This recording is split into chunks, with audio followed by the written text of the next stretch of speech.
देख रहे हैं इंडिया न्यूज, आपके साथ मैं हूं रचना बंसल। शुरुआत करेंगे इस वक्त की बड़ी खबर के साथ। बड़ी खबर, दाऊद के साथी फारूक टकला को पूछताछ के लिए दिल्ली लाया जा सकता है। टकला 1993 बम धमाके का आरोपी है। उसे दुबई से डिपोर्ट करके लाया गया है भारत। और अब खबर ये कि सीबीआई दिल्ली ला सकती है पूछताछ के लिए। अजीत श्रीवास्तव ज्यादा अपडेट के साथ जुड़ गए हैं। अजीत, क्या कुछ जानकारी मिल रही है? कब लाया जा सकता है फारूक टकला को दिल्ली और कब उससे पूछताछ होगी?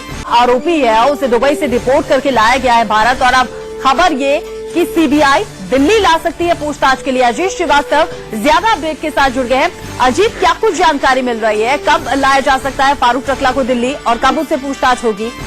देखिए साहब, तो पहले रचना अगर बात करें हम तो फारूक टकला की गिरफ्तारी के बाद से मुंबई में जिस हिसाब से वहां पे टीम लेके गई है, टीम के बाद से तमाम जो 1993 के मुंबई धमाके हैं उसको लेकर तमाम और जो है पूछताछ के बाद से अब उसको दिल्ली हेडक्वार्टर लाकर, क्योंकि जो टीम है मौजूदा टीम जो पूरी जांच कर रही है वो दिल्ली में मौजूद है, इसलिए दिल्ली हेडक्वार्टर में लाकर उससे पूरी पूछताछ की जाएगी और तमाम जो सवाल खड़े हो रहे हैं, तमाम ये जो भागता फिर रहा था उस तमाम सवालों का जवाब उससे तलाशने की कोशिश करेगी।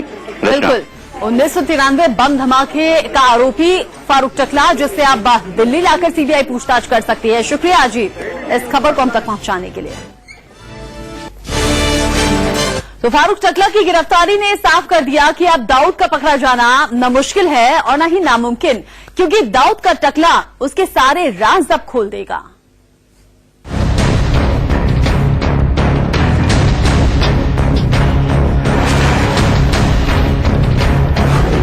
दुबई से गिरफ्तार हुआ दाऊद का खास गुर्गा।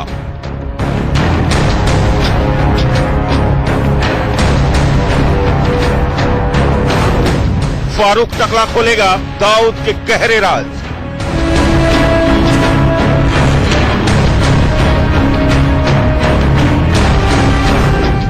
यही बताएगा डॉन की गिरफ्तारी का फॉर्मूला।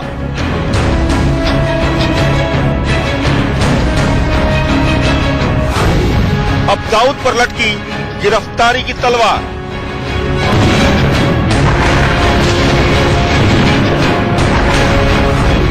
दाऊद इब्राहिम का बचना अब नामुमकिन है।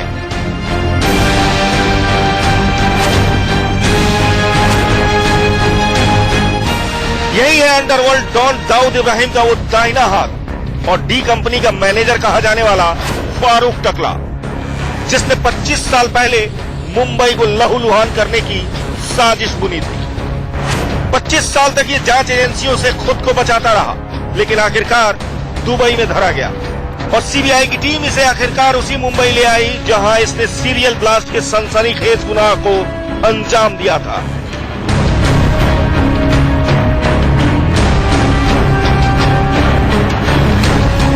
साल 1993 में मुंबई में हुए सीरियल ब्लास्ट में फारूक टकला की गिरफ्तारी सीबीआई के लिए बड़ी कामयाबी है, क्योंकि जांच एजेंसियों के सामने जब ये जुबान खोलेगा तो दाऊद की लंका ढहने में ज्यादा वक्त नहीं लगेगा। अलायस फारूक टकला, इसकी गिरफ्तारी एक बहुत कामयाबी है, ऐसे मैं मानता हूं, क्योंकि फारूक टकला ये अनीस इब्राहिम का करीबन साथीदार था और इतना ही नहीं तो 93 के बॉम्ब ब्लास्ट की साजिश में इसका काफी मात्रा में हिस्सा था। डी कंपनी के ऐसे ऐसे राज इसे पता है जिनके फाश होते ही दाऊद कहीं का नहीं रहेगा। खुद पाकिस्तान तक उससे पीछा छुड़ाना चाहेगा।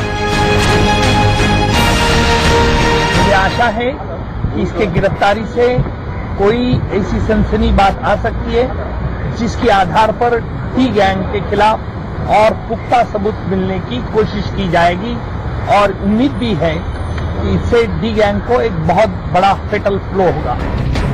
टकला पर साजिश रचने, हत्या करने और आतंकी गतिविधियों में शामिल होने का इल्जाम है। मुंबई को दहलाने वालों को इसने ट्रेनिंग में मदद की। इतना ही नहीं, दुबई में उनके रुकने और तमाम सुविधाओं का इंतजाम भी इसी ने किया था। फारूक टकला, इसने जो बॉम्ब ब्लास्ट की 93 के बॉम्ब ब्लास्ट की साजिश जो पहली दुबई में हुई थी, उस दुबई में उसने हिस्सा लिया था। यानी उसने जो बंबई से जो आरोपी दुबई में गए थे, जिनको उसने लॉजिस्टिक सपोर्ट दिया, इतना ही नहीं तो पाकिस्तान में जो लोग बंबई से ट्रेनिंग के लिए भेजे गए थे, वाया दुबई जिन लोगों ने आर्म्स एमिनेशंस में स्पेशल ट्रेनिंग लिया था, उनका भी लॉजिस्टिक सपोर्ट की जिम्मेदारी ये फारूक टकला पे थी। ऐसा जो 93 के बॉम्ब ब्लास्ट में कुछ आरोपी ने अपने इकबाली बयान में ये बात कही थी। मुंबई में सीरियल ब्लास्ट के बाद फारूक टकला विदेश भाग गया था। साल 1995 में इसके खिलाफ रेड कॉर्नर नोटिस जारी किया गया। देखिए, यही है वो रेड कॉर्नर नोटिस जो इसके खिलाफ जारी किया गया था। इसमें इसका पूरा नाम यासीन मंसूर मोहम्मद फारूक उर्फ फारूक टकला दिया गया है। इसके अलावा इस नोटिस में इसके पूरे हुलिये के बारे में विस्तार से जानकारी दी गई है।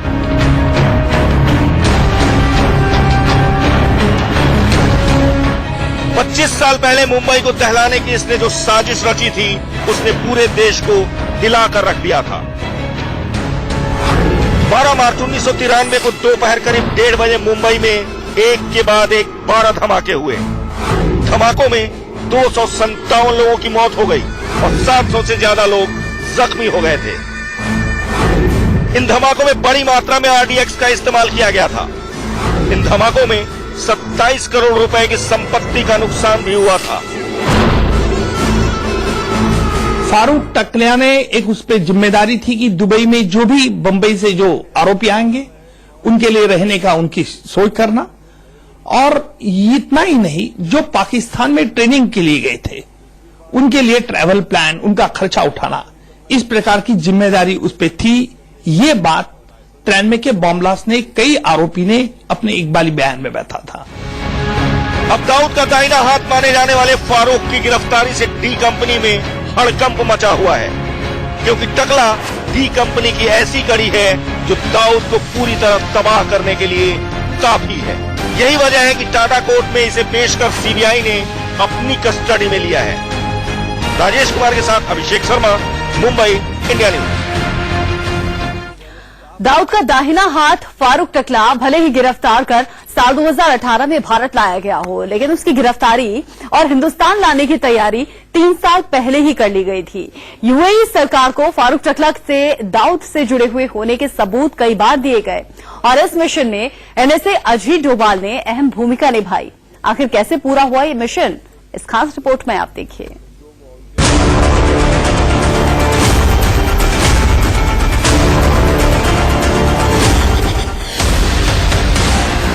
फारूक टकला की गिरफ्तारी ने डी कंपनी में हड़कंप मचा दिया है, क्योंकि मोदी सरकार ने इस मिशन को बेहद खामोशी से अंजाम दिया। इसकी भड़क न दाऊद को लगी और न ही उसके दाहिने हाथ टकला को। दरअसल टकला को भारत लाने का खाका 3 साल पहले यानी 2015 में ही तैयार किया जा चुका था और इसके पीछे दिमाग और पूरी प्लानिंग खुद एनएसए अजीत डोभाल ने की थी। 2 अगस्त 2015 को प्रधानमंत्री मोदी दुबई गए थे।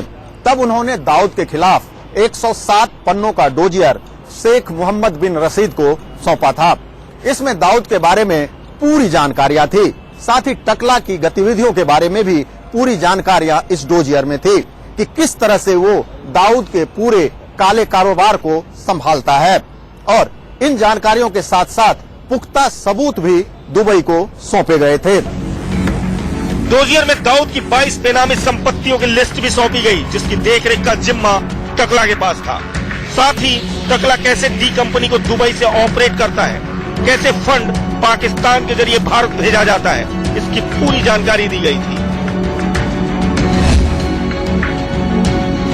प्रधानमंत्री मोदी और शेख मोहम्मद बिन रशीद के बीच मीटिंग की सबसे बड़ी बात ये रही कि मोदी ने रशीद को डी कंपनी के खिलाफ कार्रवाई के लिए तैयार कर लिया।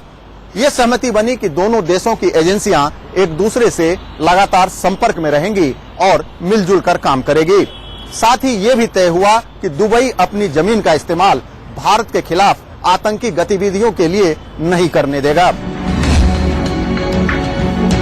ये बात तो साफ है कि यूएई जो हमारे देश को अच्छी तरह से स्ट्रांगली कोऑपरेट करती है, और यही अगर नतीजा रहा तो मुझे लगता है कि 26/11 के आतंकी हमले में जो भी अभी तक कानून के शिकंजे के बाहर जो आरोपी हैं, उन पे भी पंजा खिंचा जाए। मोर्चा एनएसए अजीत डोभाल ने संभाला और डोभाल इस मुहिम में लग गए। इस मिशन को पूरा करने के लिए डोभाल कई दफा दुबई गए, वहां की एजेंसियों से लगातार बात करते रहे। इसी बीच पूर्व आईबी चीफ आसिफ इब्राहिम को पीएम का स्पेशल एनवॉय एनएससी बनाया गया और दुबई में उन्हें इस काम में लगा दिया गया। दाऊद के ड्रग सिंडिकेट से लेकर उसके तमाम ऑपरेशन, फंड रूट्स की जानकारी सबूतों के साथ दुबई को सौंपी गई। टकला को दुबई से भारत लाने में तकरीबन 3 साल लगे। इस दौरान भारत लगातार दुबई पर दबाव बनाता रहा। काम आसान नहीं था। कई सारे इंटरसेप्ट्स, फोटोग्राफ्स और वीडियो दुबई को शेयर किए गए। इस बात के लिए कन्विंस किया गया कि मुंबई ब्लास्ट में उसकी अहम भूमिका है। तब जाकर दुबई उसे डिपोर्ट करने को तैयार हुआ। इस तरह फारूक टकला को भारत भेजने के लिए 20 फरवरी को ही ग्रीन सिग्नल मिल गया था और उसके अगले दिन यानी 21 तारीख को उसके डिपोर्शन पर मुहर लग गई थी। इसके बाद तमाम कानूनी प्रक्रिया पूरी होने के बाद सीबीआई टकला को मुंबई लेकर पहुंच गई। Shamsher Singh, Delhi, India news. और इसी के साथ रुक रहे हैं बहुत छोटे से ब्रेक के लिए, लेकिन ब्रेक के बाद क्या होगा पाकिस्तान का अगर वहां का प्रधानमंत्री बन जाए हाफिज सईद? क्या ये